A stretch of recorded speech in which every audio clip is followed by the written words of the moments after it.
하나님은 영이시니 예배하는 자가 영과 진리로 예배할지니라. 아멘. 우리에게 복되고 환한 새날을 열어주신 주님, 2022년 첫 주일에 기쁨과 감격으로 예배드리게 하시니 감사합니다. 올 한 해 동안 한결같은 믿음으로 주님만 섬기며 높이게 하시옵고, 우리를 하나님 나라 축복의 통로로 사용하셔서 복음의 능력과 하늘의 영광이 이 나라 이 백성 위에 가득 부어지는 귀한 은혜로 함께하여 주옵소서. 예수님 이름으로 기원하옵나이다. 아멘.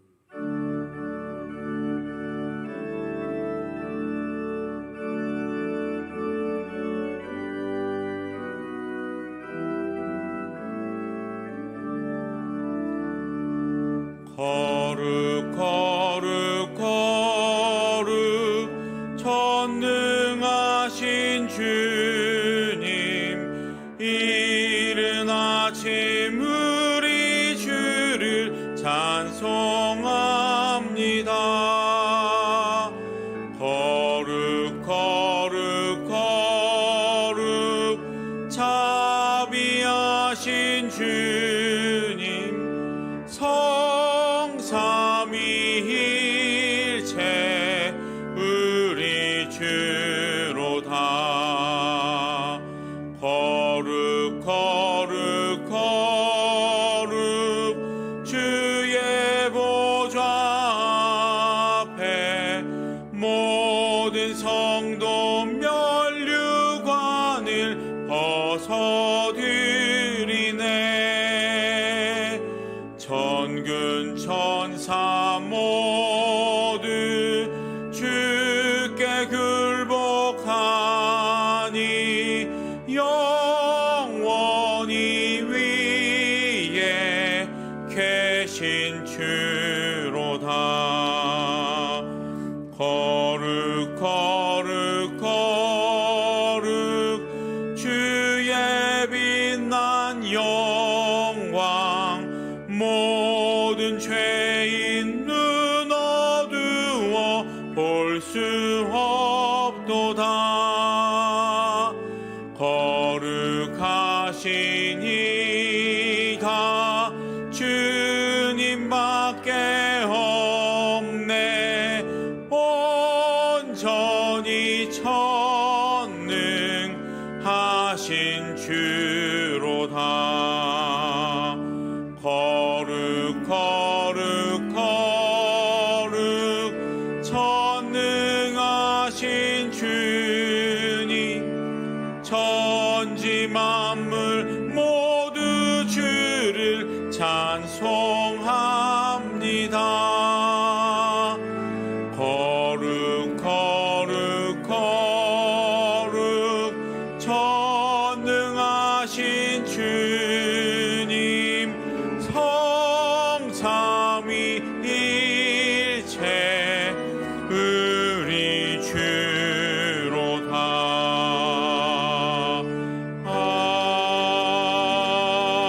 아멘. 지난 한 주간의 삶을 돌아보며 하나님과 나만이 아는 은밀한 죄와 허물을 다 같이 고백하겠습니다.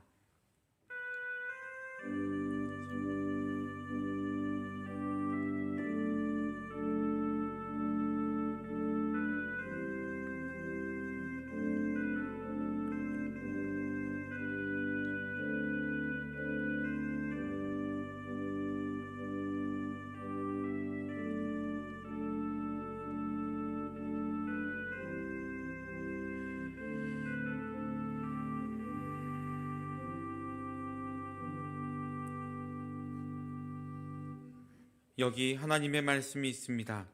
주는 선하사 사죄하기를 즐거워하시며 주께 부르짖는 자에게 인자함이 후하심이니이다 하셨으니, 이제 여러분의 죄와 허물은 용서되었고 하늘의 평화가 임할 것입니다. 아멘.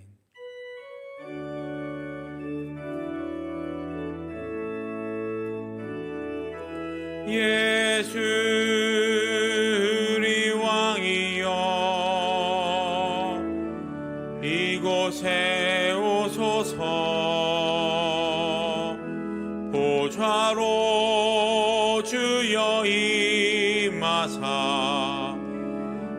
찬양을 받아 주소서. 주님을 찬양하오니 주님을 경배하오니 왕이신 예수여 오셔서 좌정하사 다스리소서.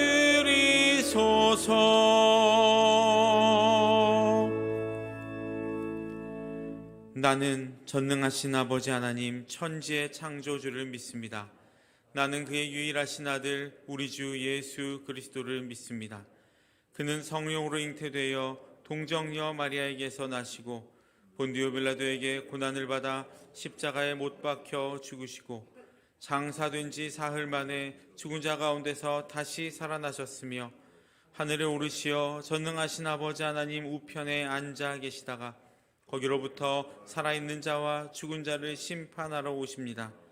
나는 성령을 믿으며 거룩한 공교회와 성도의 교제와 죄를 용서받는 것과 몸의 부활과 영생을 믿습니다. 아멘. 복 있는 사람은 악인들의 꾀를 따르지 아니하며 죄인들의 길에 서지 아니하며 오직 여호와의 율법을 즐거워하여 그의 율법을 주야로 묵상하는도다.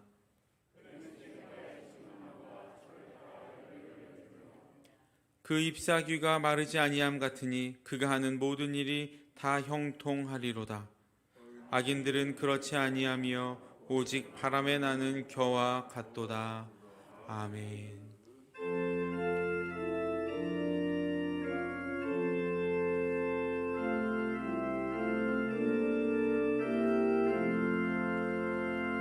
하나님 사랑은 온전한 참사랑 내 맘에 부어주시사 충만케 하소서. 내 주님 참사랑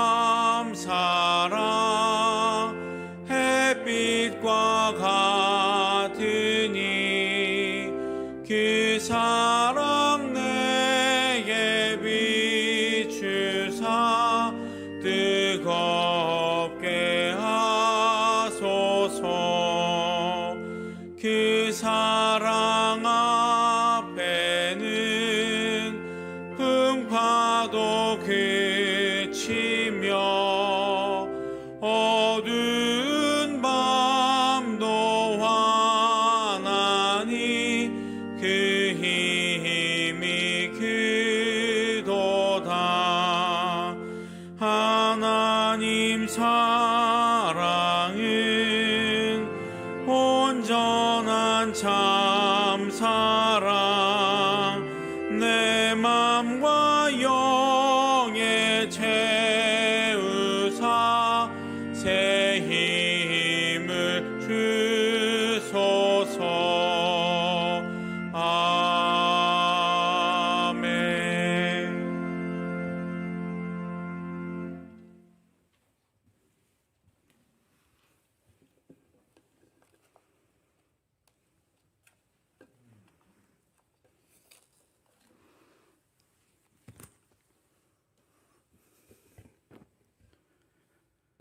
우리의 소망이 되시고 생명이 되시는 하나님 아버지, 무수히 흐르는 시간 속에서 2022년 새해를 허락하시고 새 하늘과 새 땅이 있는 천국을 소망하게 하시니 감사드립니다.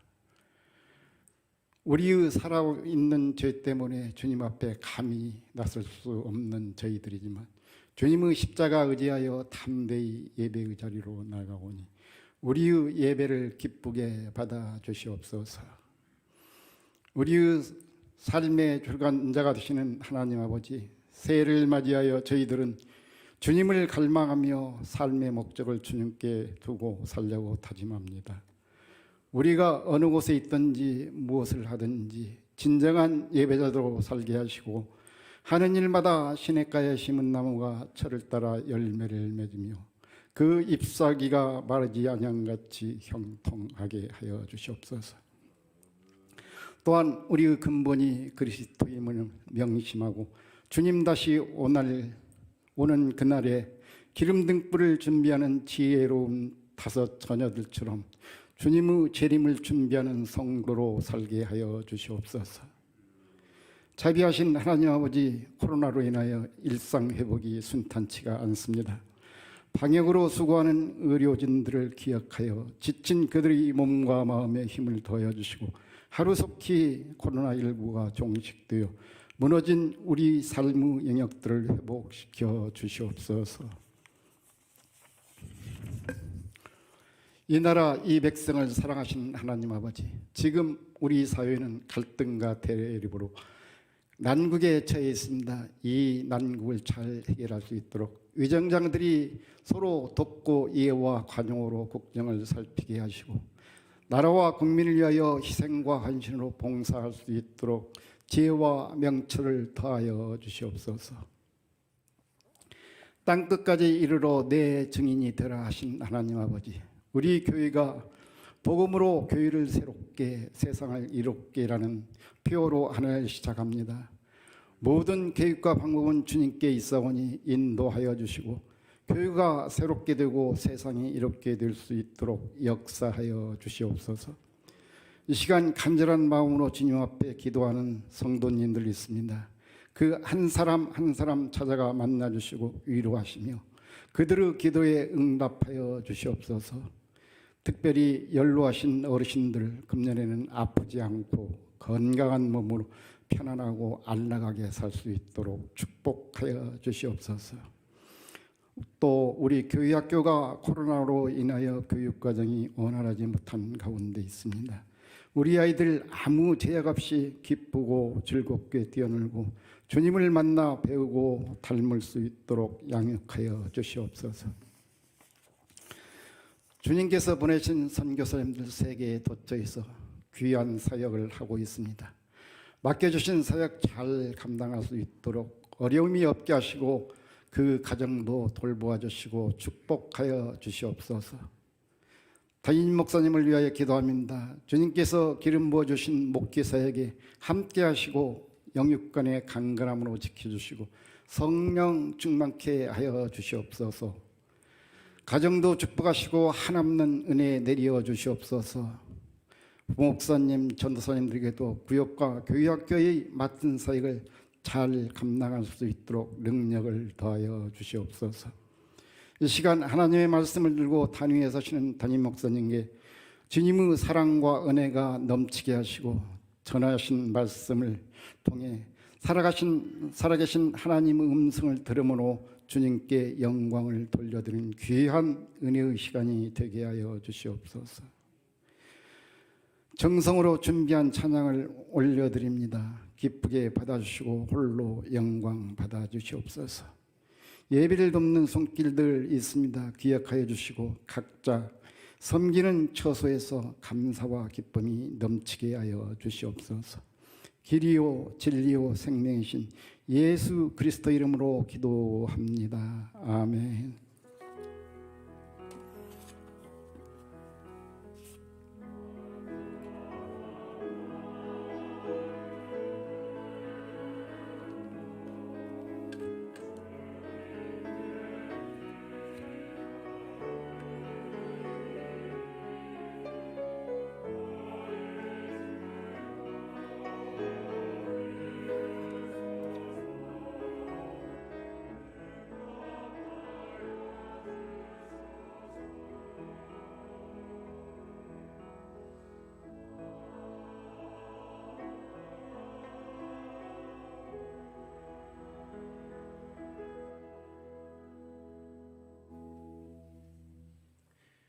오늘 우리에게 주신 하나님의 말씀은 누가복음 13장 6절부터 9절까지의 말씀입니다. 누가복음 13장 6절부터 9절까지의 말씀을 함께 읽도록 하겠습니다. 이에 비유로 말씀하시되 한 사람이 포도원에 무화과 나무를 심은 것이 있더니 와서 그 열매를 구하였으나 얻지 못한지라. 포도원 지기에게 이르되 내가 3년을 와서 이 무화과 나무에서 열매를 구하되 얻지 못하니 찍어버리라. 어찌 땅만 버리게 하겠느냐. 대답하여 이르되 주인이여 금년에도 그대로 두소서. 내가 두릅하고 거름을 줄이니 이후에 만일 열매가 열면 좋거니와 그렇지 않으면 찍어버리소서 하였다 하시니라. 아멘.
새해를 열어주신 우리 하나님 아버지 앞에 영광의 박수 올려드리겠습니다. 옆에 분들 서로 인사하십니다. 새해 복 많이 받으세요. 2022년 대망의 새해가 밝았습니다. 금년 한 해가 바라기는 여러분들에게 다 복된 한 해가 되기를 바랍니다. 은혜가 넘치는 한 해가 되기를 바랍니다. 능력 있게 사시는 한 해가 되시길 바랍니다. 범사가 형통한 한 해가 되실 수 있기를 바랍니다. 금년에 우리 교회의 표, 교단의 보호가 복음으로 교회를 새롭게, 세상을 이롭게 그렇게 정했습니다. 정말 우리 교회와 우리 천만의 성도들, 우리 한 분 한 분이 다 하나님의 새로운 능력 가운데서 뭔가 새로운 역사를 일으킬 수 있는 그런 한 해가 되기를 희망합니다. 일일신이라고 하는 옛말처럼 누구든지 그리스도 예수 안에 있으면 새로운 피조물이라 이전 것은 지나갔으니 보라 새 것이 되었도다 하신 말씀처럼 날마다 그리스도 안에서 새로워지시는 복된 한 해가 되시기를 주의 이름으로 축원합니다. 오늘 설교의 제목은요, 열매로 보답하는 한 해라고 그랬어요. 제목을 함께 읽어보시겠습니다. 열매로 보답하는 한 해. 새해에 무슨 설교를 할까 고민하고 기도하는 가운데 하나님 뭘 좀 주세요 하는 것보다는 하나님의 은혜를 먼저 우리가 감사하고 그 은혜에 보답하는 우리의 삶의 자세를 갖는 것이 우선순위겠다 생각을 해서 오늘 설교 본문을 선택을 하고 그리고 제목을 열매로 보답하는 한 해라 그렇게 정하게 됐습니다. 보답이라고 하는 건 뭘까? 나에게 좋은 일, 은혜를 끼쳐준 다른 사람에게 그 은혜를 갚는 행위를 가리켜서 보답이라고 그러지 않아요? 우리 세상에 누구라도 독불장군이 없어요. 나 혼자 내가 이 자리에 온 게 아니란 말이에요. 어려서부터 피덩이 그 부모님의 도우심이 은혜가 있었기 때문에 내가 자라났고 학교 가면 선생님이 날 가르치셔서 그분들의 은혜로 내가 사람이 됐고 또 무엇보다도 우리 여러 많은 사람들의 도움을 받으면서 우리가 오늘 살아간단 말이에요. 그러니까 금년 안에 넉넉한 마음을 가지시고 나에게 은혜를 베풀어준 분들에게 고마움과 감사하는 마음으로 갚으며 살아가시는 우리 모두 되시길 바랍니다. 우리는 예수 믿는 하나님의 자녀니까 당연히 우선순위가 하나님 앞에 보답을 해드려야죠. 오늘 성경 본문에 하나님이 우리에게 베풀어 주신 은혜가 마치 저 땅속에 묻혀있는 보화처럼 숨겨져 있단 말이에요. 그걸 오늘 이제 찾으려고 그래요. 이제 내 것으로 만들려고 한단 말이에요. 오늘 본문은 대략 이렇습니다. 한 주인이 있었어요.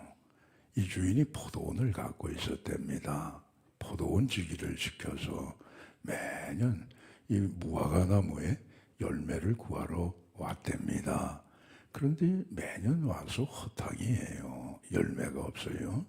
무화과 열매가 바로 열매를 맺어야 되는데 3년이 되더라도 열매를 맺지 못하니까 주인이 하는 얘기가 그 왜 땅만 허비하느냐. 차라리 그냥 무화과 나무를 찍어버리란 말이에요. 열매를 얻지 못하니까 그런 얘기가 나올 수밖에 없겠죠. 그냥 포도원 주기가 주인에게 얘기를 합니다. 주인님, 난 금년에도 그냥 그대로 두세요. 제가 이간에 열심히 두루 파고 거름을 줄 테니까 그러면 열매를 맺으면 좋은 일이 아니겠습니까? 늦게라도.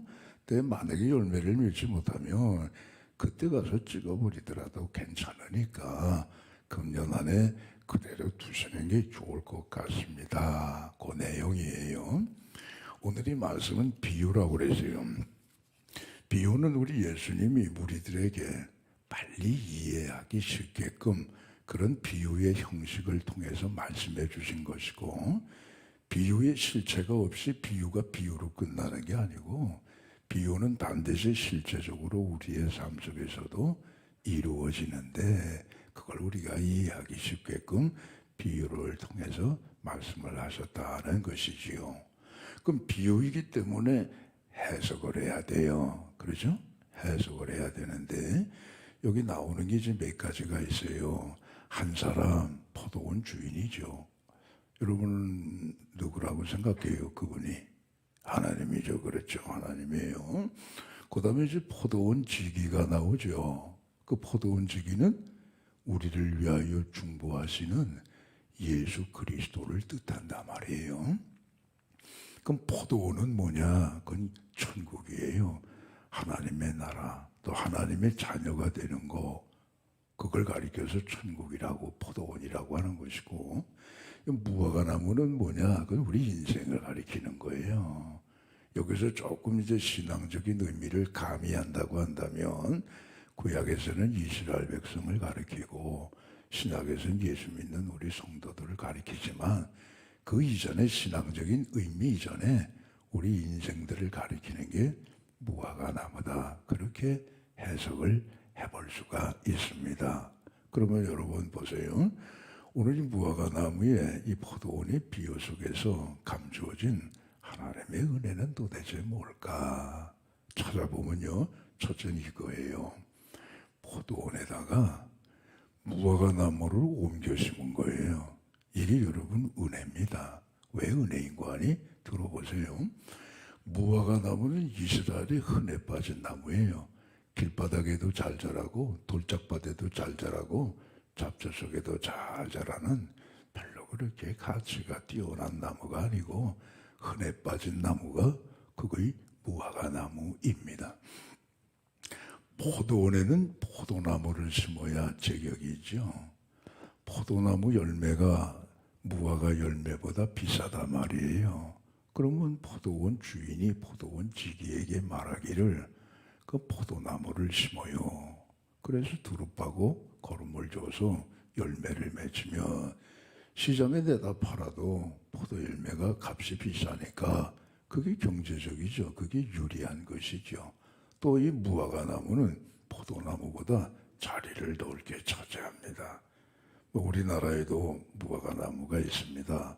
주로 이제 남부지방에 재배를 하다가 이것이 쫙 퍼져가지고 요즘은 겨울에도 춥질 않으니까 우리 동네에도 무화과 나무가 있는 그런 집들이 더러 많이 있어요. 근데 무화과는 크게 자라면은요, 나무처럼 자라거든요. 근데 나무처럼 자라기 때문에 이게 키가 높으니까 포도는 낮게 자란단 말이에요. 그럼 높게 자라면 그늘이 생길 거 아니겠어요? 그늘이 생기면 햇빛을 차단한단 말이죠. 그 햇빛을 못 받으면 포도 열매를 제대로 못 맺죠. 그러니까 여러 가지로 가격 면에서도 떨어지고 여러 가지 유용한 면에서도 아무래도 불편하고 모자란 나무인데도 불구하고 포도원에다 포도나무를 안 심고 무화과를 심었단 말이에요. 그 사람들이 볼 때에는 야, 그거 왜 무화과를 심어? 나 같으면 포도나무를 심을 텐데 그렇게 생각이 되는데 우리 포도원 주인은 사람들이 생각할 때 좀 바보스럽다, 어리석다, 그저 경제적이 아니다, 손해보는 일이다, 그걸 감수하고 무화과 나무를 포도원에 심었다는 거예요. 자, 호두에 제가 무화과 나무를 우리 인생들이라고 그렇게 해석을 했어요. 첫사람 아담이 하나님 앞에 범죄했죠. 그래서 아담뿐 아니라 그 후손들이 다 여러분 죄 아래 팔린 거예요. 돌짝밭에서도 자라고 길가에서도 자라고 잡초 속에서도 자라는 무화과 나무처럼 죄 속에서 자라는 거예요. 그냥 죄를 물 먹듯이 먹고 마시고 죄를 행하고 죄 속에 살아도 전혀 여러분 불편함이 없이 사는 우리 인생들인데 그 인생들을 주님께서 포도원에다가 하나님의 자녀로 하나님의 백성으로 오늘 이 땅에는 교회라고 볼 수가 있겠죠. 교회의 성도로 옮겨주셔서 우리의 위치와 우리의 존재와 우리의 가치라고 그럴까요?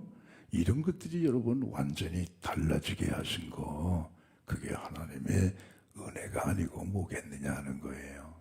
에베소서 2장 1절로 3절에 보시면 우리가 포도원에 옮겨지기 이전에 우리의 진면목을 뭐라고 말씀하고 계시느냐. 그가 예수님이죠. 허물과 죄로 죽었던 너희를 살리셨도다. 그때의 너희는 그 가운데 행하여 이 세상의 풍조를 따르고 저 공중권세 잡은 자들을 따랐으니 곧 지금의 불순종의 아들들 가운데서 역사하는 영인데 그 영은 뭐예요? 악령이고 마귀다 이거예요. 그렇게 우리가 살았었다 이거예요. 우리도 전에는 다 그 가운데서 육체의 욕심을 따라 지냈으며 육체와 마음에 원하는 대로 행하여 본질상 하나님의 진노의 자녀가 됐다. 하나님 앞에 진노의 자녀이었다라고 말씀하는 것이 그게 여러분 포도원에 심겨지기 이전에 아무 데서나 그냥 막 자라나는 죄 속에서 막 그냥 살아가는 우리 인생들 무화과 나무의 모습을 보여주고 있단 말이에요. 근데 여러분 하나님은 사랑의 하나님이시고 은혜의 하나님이시기 때문에 그냥 내버려 두시질 않아요. 그냥 하나님이 방치하시거나 방임하시질 않는다고요. 그 쓸모 별로 없는 무화과 나무를 포도원에다가 옮겨 심어가지고 우리를 새로운 존재로 바꾸신단 말이에요. 그게 하나님의 은혜인 줄로 믿습니다. 그래서 에베소서 2장 4절로 계속되는 6절의 말씀을 보시게 되면은 긍휼이 풍성하신 하나님이 그 크신 사랑으로 인하여서 그리스도와 함께 우리를 살리셨다는 거예요. 그래서 괄호를 보면 너희가 그리스도의 은혜로 구원을 받은 것이라 그렇게 말씀하시고 구원을 받았을 뿐만이 아니라 그와 함께 일으키시사 그리스도 예수 안에서 그와 같이 하늘에 앉히셨다 말씀하고 있어요. 그러니까 예수님과 함께 하늘에 앉히셨다는 건 결국은 뭐죠? 포도원, 하나님의 자녀, 천국, 하나님의 나라에 들어갈 수 있는 그러한 하나님의 백성으로 바깥에 있는 무화과 나무를 포도원에 옮겨 심으셨다는 그 말씀하고 같은 말씀이다 이거예요. 하나님은요, 죄는 진짜 미워하시죠. 죄는 용서를 안 하세요. 십자가에 예수님 보면 아시잖아요. 회개를 하면 용서하시지만 죄는 하나님이 정말 아주 정말 싫어하시는데 죄를 지은 당사자인 죄인은요 불쌍히 여기시는 거예요. 측은하게 여기셔요. 오히려 안 됐다 생각하시고 연민의 정을 가지시는 거예요. 그래서 예수님이 이 땅에 오실 때 나 의인을 위해서 온 게 아니다 말이에요. 나는 죄인을 위해서 왔다는 거예요. 죄는 졌지만 죄는 미워하시지만 죄인은 여전히 불쌍히 여기시고 여전히 긍휼히 여기시고 여전히 안 됐다 생각하셔서 측은지심을 갖고 우리를 대하시는 하나님의 그 사랑, 그게 여러분 은혜가 아니고 무엇이겠습니까? 제가 송구영신 예배 때에 은혜를 입은 노아라고 하는 제목으로 설교했죠. 그 중간에 보세요 여러분. 노아의 당시에 사람들이 아주 죄를 많이 졌습니다. 하나님이 막 한탄하실 정도의 죄를 졌어요. 그런데도 하나님의 은혜는 면면이 계속해서 그들에게 흐르더라 이거예요. 노아에게 방주를 줘라 120년 동안. 그럼 이 120년 동안 이 기간이라고 하는 것은요, 방주 짓는 기간이 120년이 걸리긴 했지만 여러분 그 뭐 방주 한 150m짜리 질려면 그럼 한 뭐 10년이나 20년 열심히 하면 질 거 아니겠어요? 120년까지 뭐 걸리겠어요? 근데 왜 120년까지 오래 기간을 두셨느냐? 그 당시에 패역한 무리들을 하나님이 살리시려고 오랜 기간 동안 기회를 주신 거예요. 기회를 주셨을 뿐만 아니라 아예 시청각 교제로 자 봐라 노아가 지금 저 방주를 짓지 않느냐 말이에요. 저 방주가 완성되는 날에는 하나님의 은혜가 메마른단 말이에요. 하나님의 구원이 사라지니까 빨리 그 전에 돌이켜서 하나님 안으로 와라. 그거 하나님의 은혜요 사랑 아니겠습니까? 근데도 안 오니까 마지막엔 여러분 저 하늘이 터져가지고 비가 내리잖아요.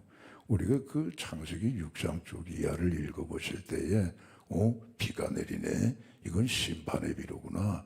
홍수 심판하신다고 하니까 이 심판의 비를 내리시는구나. 우리 쉽게 그렇게 생각할 수 있지만은 그건 결과고요. 결과고 하나님이 그 창을 하늘에 창을 내셔서 비를 쏟아지게 하신 것은 보세요 여러분. 그게 우리를 향하신 하나님의 눈물이에요. 하나님의 눈물이라고요. 120년 동안 말을 안 들어요. 이제 나머지 40일이에요. 이 40일 동안 돌아오지 않으면 그때 정말 하나님도 어쩔 수가 없어요. 그러니까 하루 내리는 그 비에 우리를 바라보시고 흘리시는 하나님의 눈물이라고요. 그 다음 날은 하나님이 더 눈물을 쏟으시는 거예요. 그 3일째 되는 날은 더 쏟으시겠죠. 왜? 이제 날수가 얼마 안 남았는데 왜 안 돌아오느냐 말이에요. 그래서 쏟으신 그 비가 하나님의 눈물이라 생각이 될 때에 우리를 사랑하시고 우리를 포기하지 아니하시는 하나님의 놀라운 사랑을 우리가 여러분 찾아볼 수 있는 거예요. 아담이 죄졌지만은 하나님 아담에게 은혜를 베푸시잖아요. 그러니까 가지고 대입이시잖아요. 야, 너 죄졌어? 너 그 상관없어. 나하고 관계없어. 너 갈 대로 가. 나 이제 너는 상관 안 할 거야. 그러시지 않잖아요. 가죽 옷을 입히시는 거, 그게 끊임없는 하나님의 은혜와 사랑이 아니고 뭐겠어요. 가인이요 아벨을 죽였잖아요. 와, 동생을 죽이는 형 이런 못된 놈이 어디 있어요, 여러분. 그런데도 하나님은 가인에게 은혜를 베푸시고 불쌍히 여기셔서, 아이고 하나님, 나를 만나는 사람이 나를 죽이면 어떡하겠습니까? 가인아, 걱정하지 마라. 내가 너한테 돌멩이 하나 줄게. 돌을 주셔가지고 하나님이 여전히 가인에게 은혜를 베푸시고 불쌍히 여기신다고 하는 그러한 사인을 그 돌을 통해서 주시지 않습니까? 하나님은요, 이처럼 죄를 졌다 할지라도 우리를 잊지 아니하십니다. 그게 여러분 은혜예요. 우리는 하나님의 형상과 하나님의 모양대로 지음받았다고 그랬잖아요. 그런데 우리가 범죄했단 말이에요. 예를 든다면 우리가 갖고 놀던 장난감이죠, 애들이. 그 장난감이 고장나면 그건 바로 내다 버립니까? 고칠 때까지 다 고쳐야지요. 그러죠. 그 애착이 가니까. 하다못해 그 양철덩어리, 쇠덩어리로 만든 플라스틱 장난감도 그런 애착이 가는데 말이에요. 우리 인생을 하나님의 형상과 하나님의 모습대로 만드셨는데 우리가 범죄했다고 해서 하나님이 날짝 들어가지고 그냥 내다 버리시질 않고, 그럼에도 불구하고 우리를 사랑하시고 여전히 은혜를 베푸시고 여전히 하나님의 궁휼하심을 우리에게 계속해서 전달하시고, 난 너 잊지 않았어. 난 너 버리지 않아. 내게로 돌아와라. 오늘도 하나님이 우리를 그렇게 대하시 주신단 말이죠. 그러니까 이사야 49장 14절 16절에 보시게 되면 이 하나님의 은혜가 너무너무 고마워서 이사야가 그렇게 말하지 않습니까? 하나님이여 하나님이여, 그렇습니다.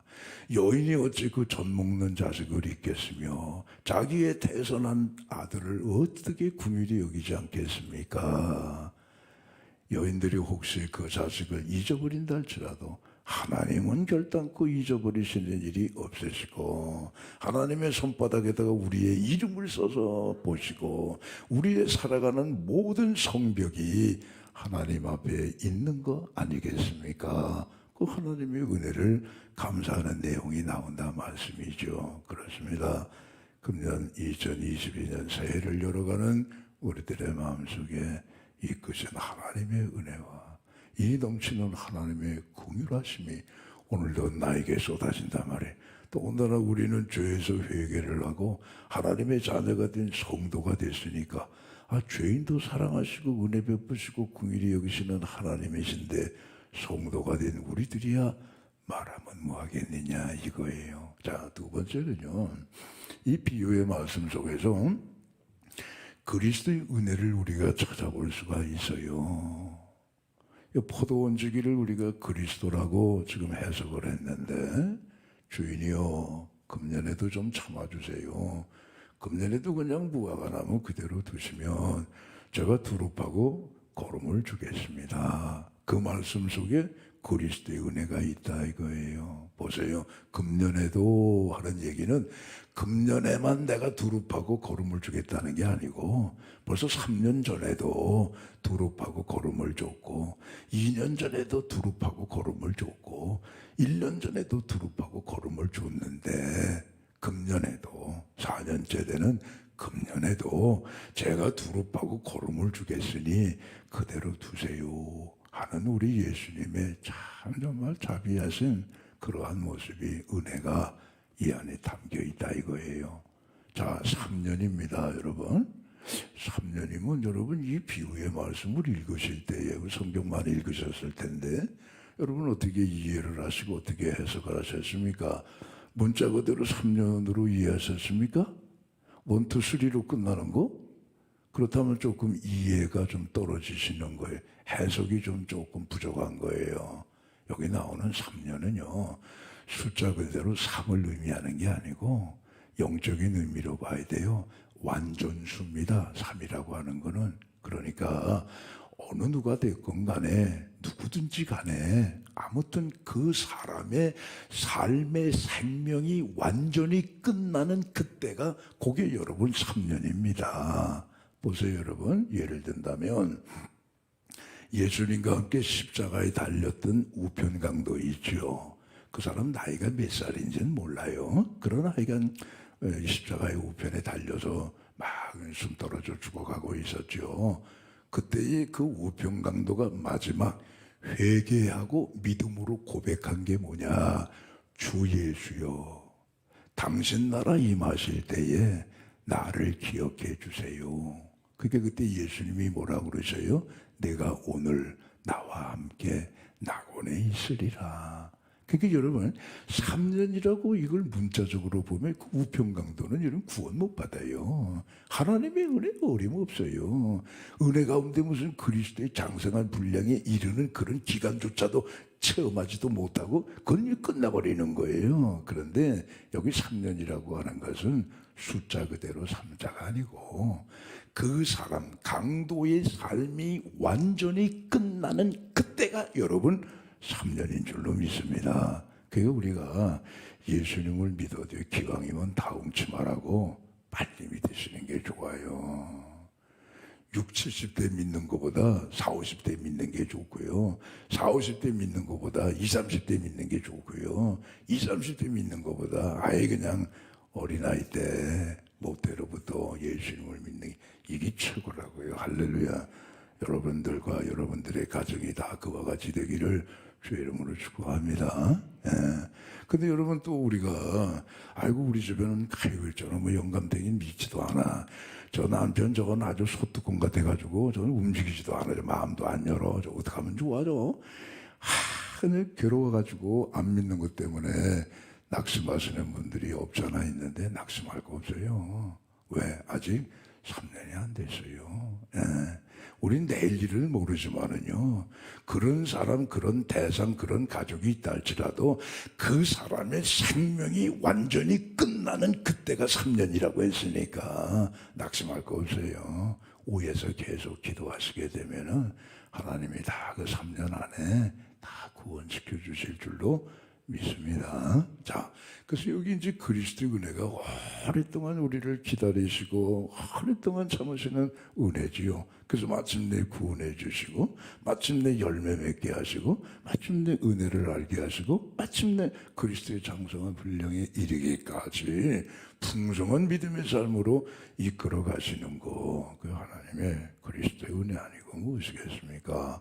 근데 한 가지 더 중요한 거는 여기 이제 두루 팠다 하는 거죠. 예, 두루 팠다, 걸음을 줬다 하는 이 말씀 속에서도 그리스도의 은혜를 우리가 찾아볼 수가 있어요. 자, 포도원에다가 무화과 나무를 옮겨 심으려고 하면 두루 파야죠, 뭐. 그죠?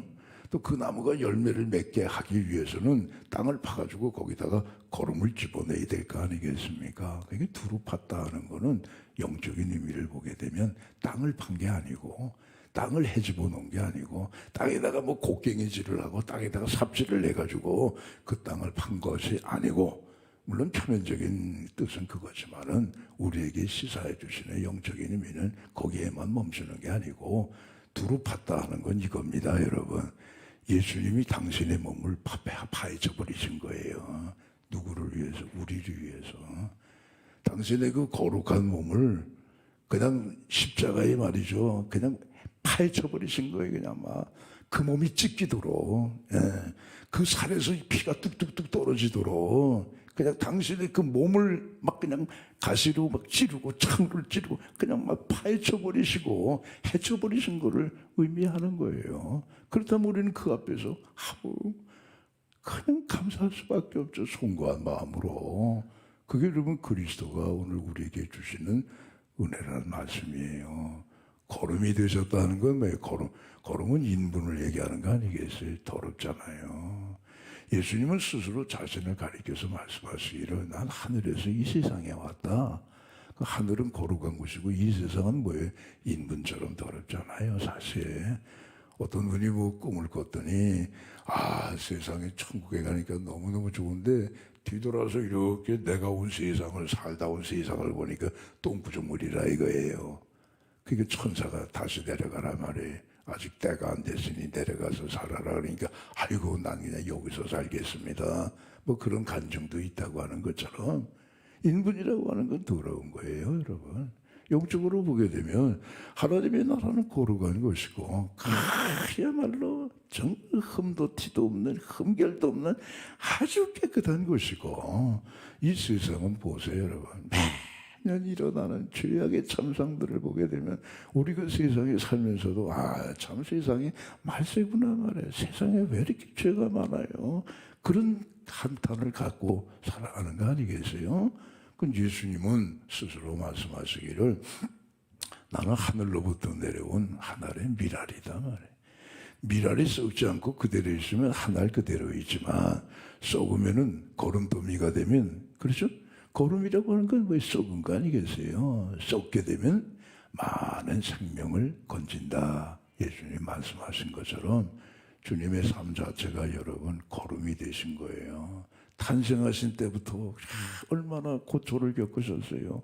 애굽으로 피난을 가시고 예수님 탄생하실 때 베들레헴에 사는 2살 이하의 어린아이들은 헤롯의 손에 다 학살을 당하고요. 예수님 성장하실 때에도 뭐 변변한 가정이었겠습니까? 가난한 가정에서 어렵고 정말 부족하고 힘들게 사셨고 메시아 사역을 하시면서도 예수님 말씀하시기를 여우도 굴이 있고 공중나는 새도 거할 처소가 있지만 인자는 머리 둘 곳이 없다 말씀하시다가 마지막에 여러분 십자가 지시기 위하여 예루살렘에 올라가 겟세마네에서 천부장에 의체포돼 가지고 끌려가실 때에 그분의 그 모든 삶이 거름이 되신 거 아니겠느냐. 우리 위해서 고초당하시고 우리 위해서 고난당하시고 우리 위해서 마지막 십자가에서 당신의 몸을 거름더미처럼 썩게 만드셔서 무덤에까지 내려가셨으니 그것이 여러분 두렵하고 거름을 주신 우리를 향한 그리스도의 한량없는 은혜라 말씀이에요. 자, 그럼 우리가 이런 정말 가분한 은혜를 받았다고 한다면 우린 그럼 어떻게 보답하며 살아야 되느냐? 열매를 맺어야 된다 이거예요. 할렐루야. 근데 열매는 뭐냐? 제가 뭐 열매에 대해서 뭐 시시콜콜 다 얘기 안 해도 돼요. 뭐 열매는 회개의 열매, 전도의 열매, 뭐 경건의 열매, 뭐 말씀의 열매, 뭐 찬양의 열매 그런 게 아니고 그냥 통칭적으로 말씀드릴게요.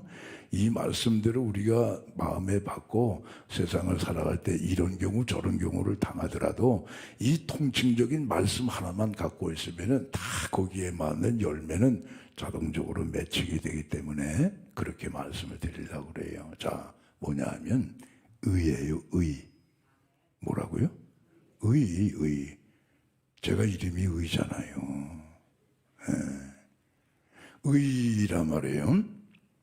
하나님이 우리 예수 믿는 사람들을 값없이 의롭다 하신대요. 의롭다 하는 건 뭐냐? 100% 완전하다는 거예요. 거룩하다는 거예요. 하나님 너무 감사하고 너무 송구스러워요. 우린 사실 예수 믿어서 값없이 의롭다 하심을 받았지만 실제적으로는 의에서 많이 멀어질 때가 있잖아요.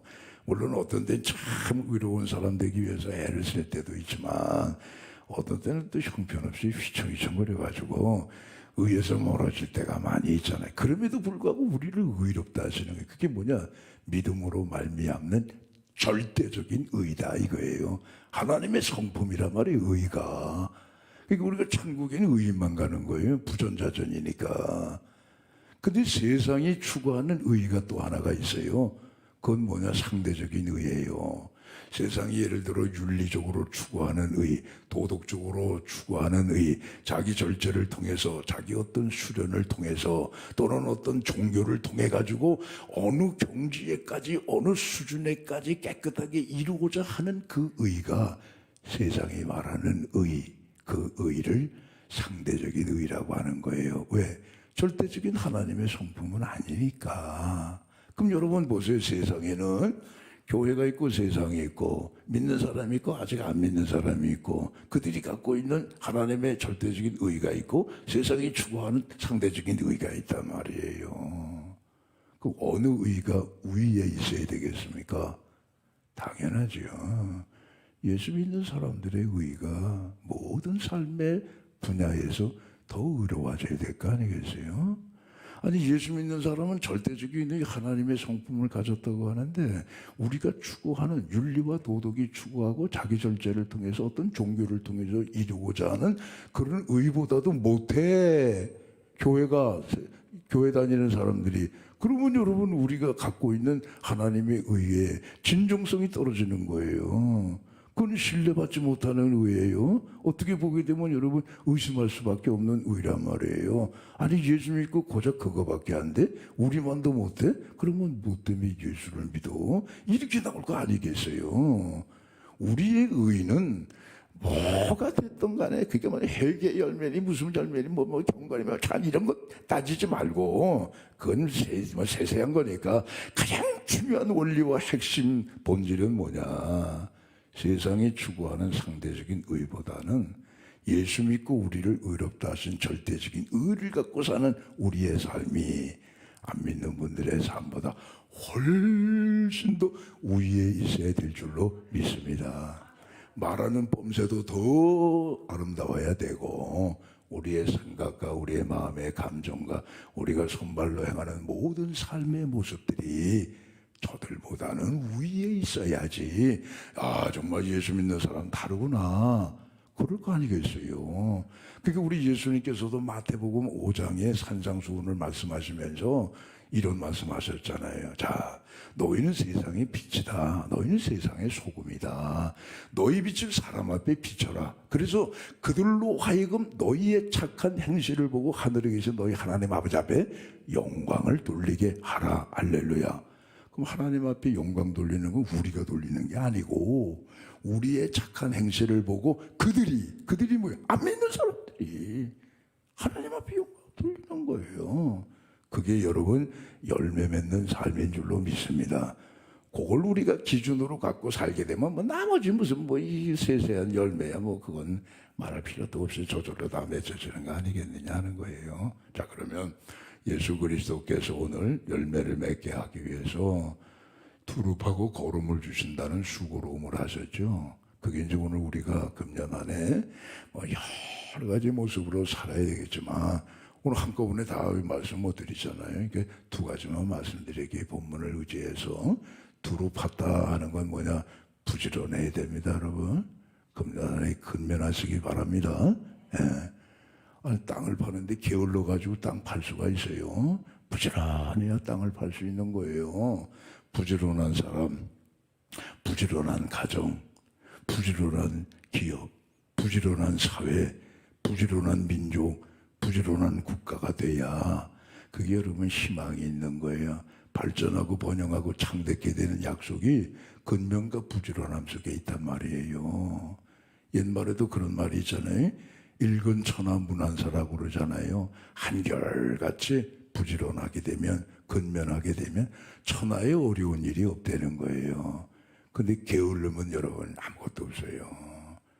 우리 사람은요 타성이 있습니다. 막 달리다 보면 서고 싶어요. 예? 서 있다 보면 앉고 싶어. 앉고 있다 보면 두루눕고 싶어. 두루눕고 싶다 보면 뭐해? 잠들고 싶다 이거예요. 오늘 코로나 때문에 우리가 본의 아니게 신앙생활에서도 조금 좀 태만해진 건 사실이에요. 로마서 12장 11절에 보시게 되면 부지런하여 게으르지 말고 열심을 품고 주님을 섬겨라 하신 말씀이 있죠. 예. 코로나니까 어쩔 수 없지만 어떤 때는 뭐 30%, 어떤 때는 20%, 어떤 때는 10% 모이세요 하니까 뭐 어떻게 할 수가 없죠. 근데 그건 그거고 지금은 그래도 거의 뭐 다 거의 다 회복이 되잖아요. 예. 근데 여기서 우리가 주저앉으면 안 돼요. 어떤 글을 간증을 읽어보니까 대기업의 사장님이었던 분이 그만 퇴직을 해가지고 아무 할 일이 없고 그냥 그러다가 노숙자가 돼야 돼, 노숙자가. 예. 그래서 저 서울역에 가면 노숙자들 많죠. 저도 가봤는데 밤중에 뭐 이렇게 거북이 같은 것들이 이렇게 거기다 계단 위에 웅크리고 있더라고요. 그 저게 뭔가 무슨 구조물인가 하고 가서 봤더니 사람들이에요. 그냥 거기서 자는 거예요. 한대에서. 기자가 가서 물었어요. 아니, 사장님, 옛날에 대기업의 사장님인데 이렇게 사업이 실패하고 퇴직했다고 그래서 여기 이렇게 노숙생활을 하면 되겠습니까? 그랬더니 그 양반 하는 얘기가, 여보, 한 3개월 하니까 몸에 익숙해졌어. 그런 거예요, 여러분. 우리 몸은 그래요. 3개월 지나면은요, 그냥 그게 익숙해져 버리는 거예요.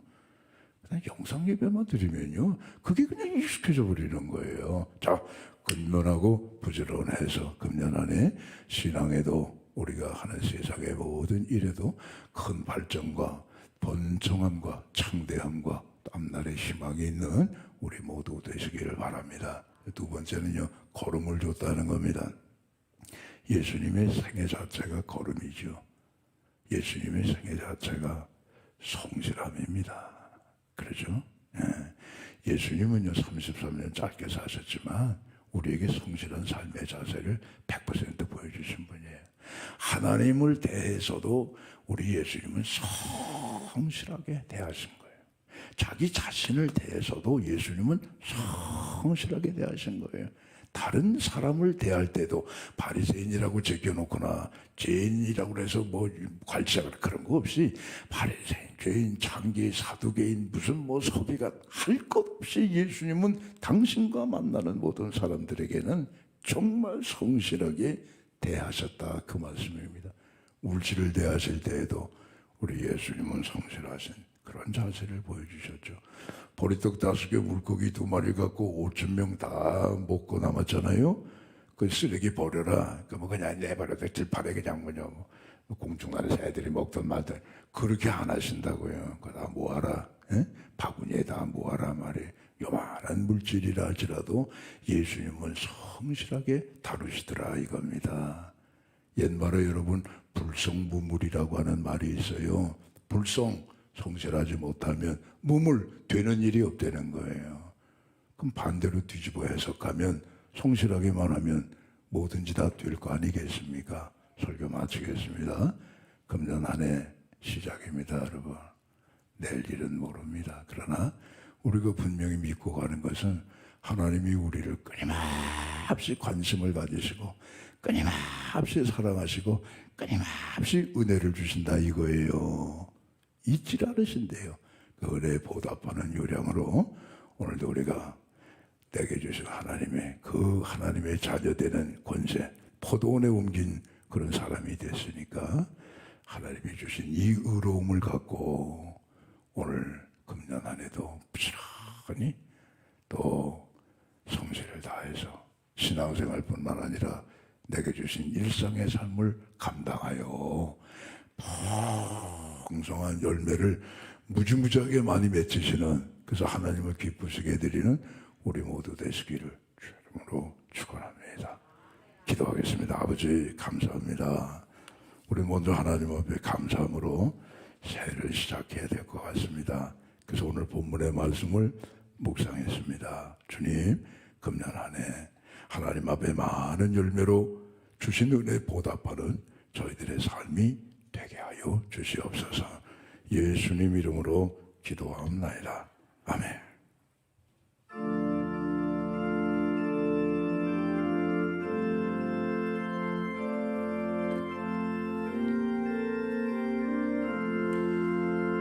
이전에 주님을 내가 몰라 영광의 주님을 비방했다.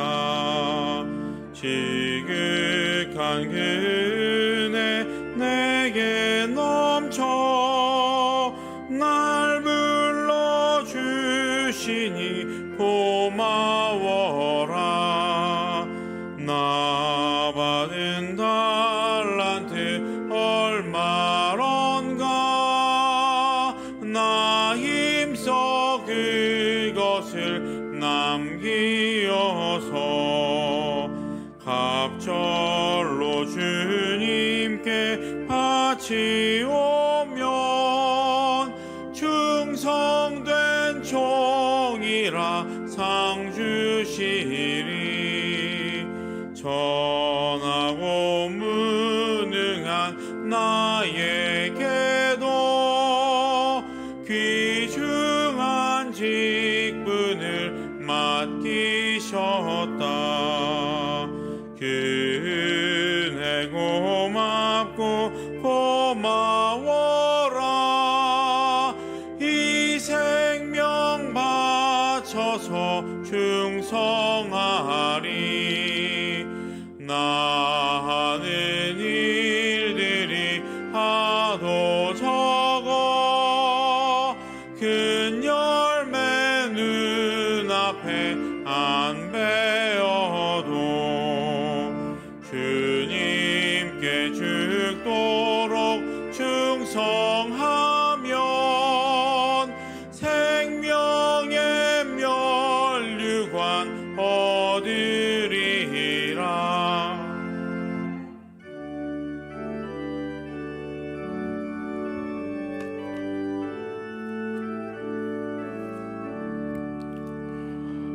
내게 있는 모든 것을 아낌없이 드리네.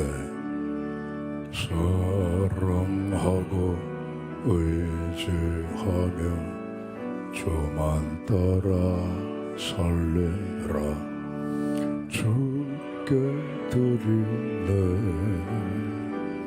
주께 드리네. 사랑하는 그 주 앞에 모두 드리네.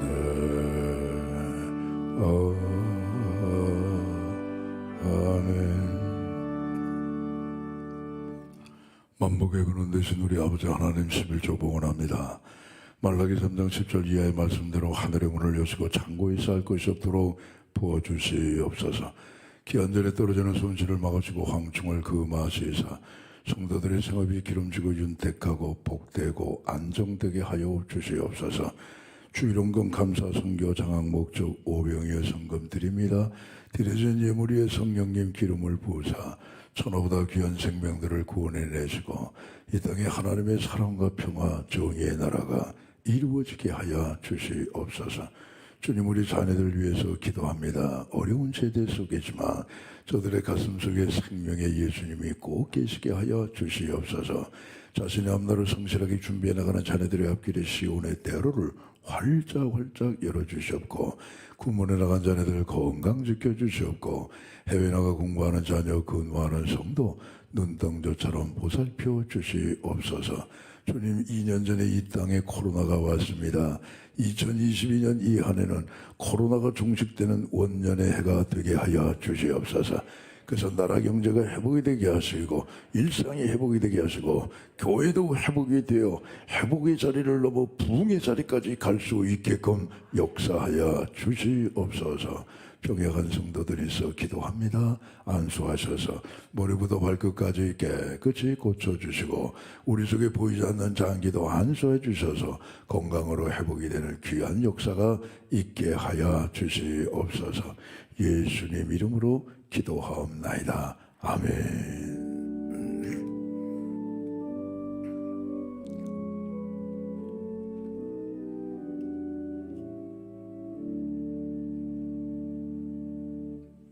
선부예배 점사하신 성도님들 앞뒤 옆으로 인사하시겠습니다. 금년에 더 잘 되시기 바랍니다. 인사하시죠. 교회 소식을 몇 가지 말씀드리겠습니다. 2022년도 여전히 우리 가정예배 순서지 한 주간 단위로 프린트로 준비합니다. 가져가셔서 가정예배 활용하시기 바랍니다.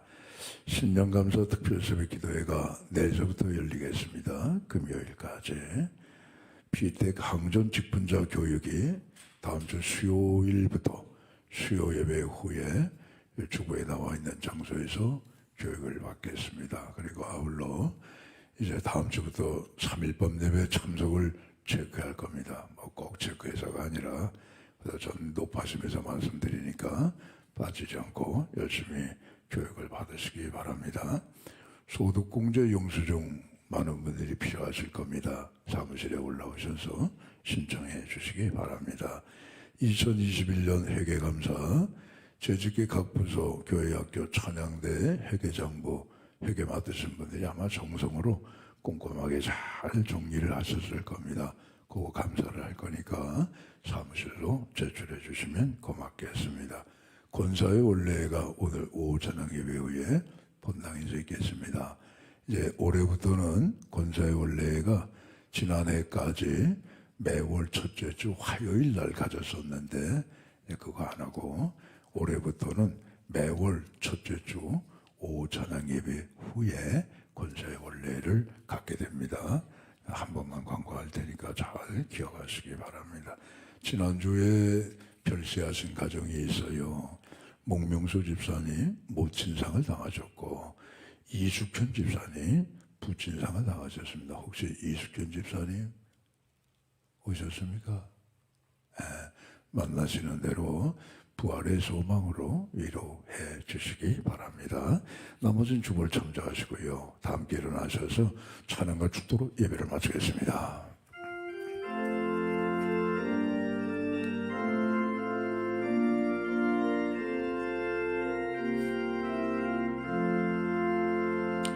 여기에 모인 우리 사랑받는 주의 자녀라 주께서 뜻하신 바 우리를 통해 펼치신다 고통과 슬픔 중에 더욱 주님 의지하오니 어려움 이겨내고 주님 더욱 찬양하라 이 믿음 더욱 굳세라 주가 지켜주신다 어두운 밤에도 주의 밝은 빛 인도하여 주신다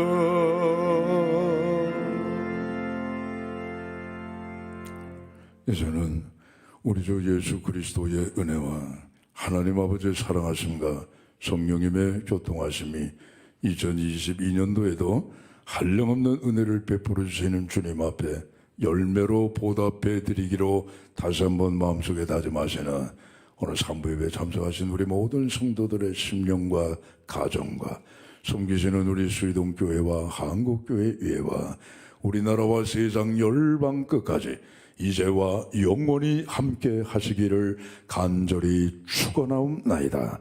아멘.